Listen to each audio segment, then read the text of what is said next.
నమస్కారం friends, welcome back to our channel.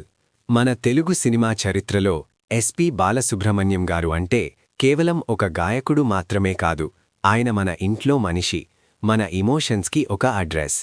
ఆయన భౌతికంగా మనల్ని వదిలివెళ్లి 3 ఏళ్లు దాటినా ఆయన పాట ఇంకా మన చెవుల్లో మొగ్గుతూనే ఉంది. కానీ రీసెంట్గా జరుగుతున్న పరిణామాలు చూస్తుంటే అసలు టెక్నాలజీ మనల్ని ఎక్కడికి తీసుకెళ్తుందో అని భయమేస్తుంది.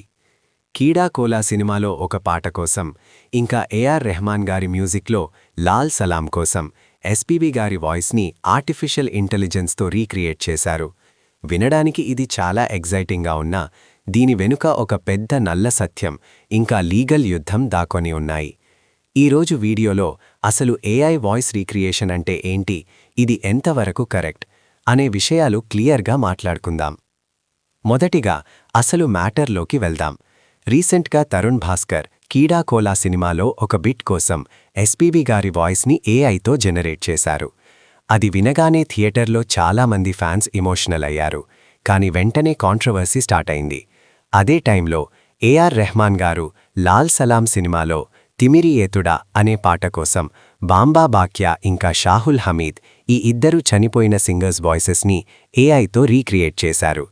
రెహమాన్ గారు దీని గురించి క్లియర్గా చెప్పారు, వాళ్ళ ఫ్యామిలీస్ దగ్గర పర్మిషన్ తీసుకున్నాం, రాయల్టీ పే చేశామని. కానీ ఇక్కడ మనం అర్థం చేసుకోవాల్సిన టెక్నికల్ విషయం ఒకటి ఉంది. అసలు ఈ టెక్నాలజీ ఎలా పనిచేస్తుంది? దీన్ని డీప్ లెర్నింగ్ అంటారు. సింపుల్గా చెప్పాలి అంటే ఎస్పీబీ గారు పాడిన వేల పాటలను ఒక కంప్యూటర్ ఆల్గరిథంకి ఫీడ్ చేస్తారు. ఆ కంప్యూటర్ బాలుగారి గొంతులో ఉన్న ప్రతి చిన్న మాడ్యులేషన్ని, బ్రెత్ని, ప్రొనౌన్సియేషన్ని స్టడీ చేస్తుంది. మనం మిమిక్రీ ఆర్టిస్టులు చేసినట్టు గొంతు మార్చడం కాదు ఇది డైరెక్ట్గా ఆ వోకల్ టెక్స్చర్నే క్లోన్ చేస్తుంది. అంటే రేపు పొద్దున బాలుగారు ఎప్పుడు పాడని లిరిక్స్ని తెచ్చిచ్చినా ఆ సాఫ్ట్వేర్ బాలుగారి గొంతుతో అచ్చం ఆయన పాడినట్లే పాడిస్తుంది. ఇది ఒక రకంగా మ్యాజిక్కే, కానీ మరో రకంగా స్కేరీ టెక్నాలజీ.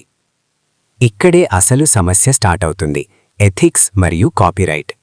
ఒకప్పుడు మనిషి చనిపోతే వారి గొంతు కూడా వారితోనే వెళ్ళిపోయేది.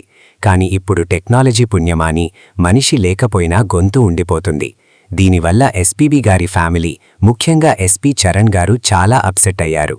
కీడా కోలా టైంలో ఆయన లీగల్ నోటీస్ పంపడం కూడా జరిగింది. అసలు పర్మిషన్ లేకుండా కమర్షియల్గా ఒక లెజెండరీ సింగర్ వాయిస్ని వాడుకోవడం ఎంతవరకు న్యాయం అని ఆయన ప్రశ్నించారు. ఇది కేవలం డబ్బులు గురించి కాదు, ఆ సింగర్ లెగసీ గురించి. మరోవైపు చూస్తే ఏఆర్ రెహమాన్ గారు చేసింది కరెక్ట్ అప్రోచ్ అని కొందరంటున్నారు. చనిపోయిన సింగర్స్ ఫ్యామిలీస్కి రాయల్టీ ఇవ్వడం వల్ల వాళ్ళకి ఫైనాన్షియల్ హెల్ప్ అవుతుంది కదా అని వారి వాద. కానీ ఇక్కడ ఒక ఫిలసాఫికల్ క్వశ్చన్ ఉంది ఫ్రెండ్స్. పాట అంటే కేవలం స్వరం కాదు కదా, ఆ పాటలో ఉండే భావం, ఇమోషన్ ముఖ్యం. ఒక మషీన్ బాలుగారి గొంతుని కాపీ చేయగలుగుతుందేమో కానీ ఆయన పాటలో ఉండే ఆత్మని తీసుకురాగలదా? ఆయన నవ్వు, ఆయన ఏడుపు, ఆయన ఎక్స్ప్రెషన్, ఇవి ఏఐ జనరేట్ చేయగలదా? చాలామంది మ్యూజిక్ లవర్స్ నో అనే అంటున్నారు. ఇంకా ఫ్యూచర్లో ఏం జరుగుతుంది? ఇది కొత్త సింగర్స్కి ప్రమాదమా? ఇమాజిన్ చేయండి, మ్యూజిక్ డైరెక్టర్స్కి ఎప్పుడు కావాలనుకుంటే అప్పుడు ఎస్పీబీ గారితోనో ఘంటసాల గారితోనో పాడించుకునే ఛాన్స్ ఉంటే కొత్తగా వచ్చే టాలెంట్కి ఎవరు ఛాన్స్ ఇస్తారు? సార్ నేను బాగా పాడతాను అని ఎవరైనా అంటే అవసరం లేదు తమ్ముడు, మా దగ్గర ఏఐ ఉంది, మేము లెజెండ్స్తో పాడించుకుంటాం అనే రోజులు వస్తాయా? హాలీవుడ్లో ఆల్రెడీ జరుగుతోంది. డార్త్ వేడర్ వాయిస్ని ఏఐ చేస్తోంది. ఇప్పుడు మన టాలీవుడ్లో కూడా స్టార్ట్ అయింది. ఫైనలీ ఇది ఒక 2-edged sword లాంటి టెక్నాలజీ. ఒకవైపు మనం కోల్పోయిన గొప్ప గాయకులను మళ్లీ వినగలుగుతున్నాం అనే ఆనందం, మరోవైపు వారి పర్మిషన్ లేకుండా వారి ఆత్మని డిస్టర్బ్ చేస్తున్నామనే బాధ. లీగల్గా చూస్తే ఇండియాలో పర్సనాలిటీ రైట్స్ మీద ఇంకా క్లియర్ లాస్ రాలేదు ఏఐ విషయంలో. కానీ మారల్గా చూస్తే ఎస్పీబీ గారి లాంటి లెజెండ్ వాయిస్ని కమర్షియల్గా వాడుకునే ముందు 100 సార్లు ఆలోచించాలి. టెక్నాలజీ మనకి హెల్ప్ అవ్వాలి కానీ మనిషి విలువను తగ్గించకూడదు. సో ఫ్రెండ్స్, మీరేమంటారు? ఎస్పీ బాలుగారి వాయిస్ని ఏఐలో వింటే మీకు ఏమనిపించింది? అది ట్రిబ్యూట్లా అనిపించిందా లేక ఆర్టిఫిషియల్గా అనిపించిందా? మీ అభిప్రాయాన్ని కింద కామెంట్ సెక్షన్లో తప్పకుండా తెలియచేయండి. అలాగే ఇలాంటి ఇంకా ఎన్నో interesting tech and cinema facts కోసం మన ఛానల్ని సబ్స్క్రైబ్ చేసుకోవడం మర్చిపోకండి.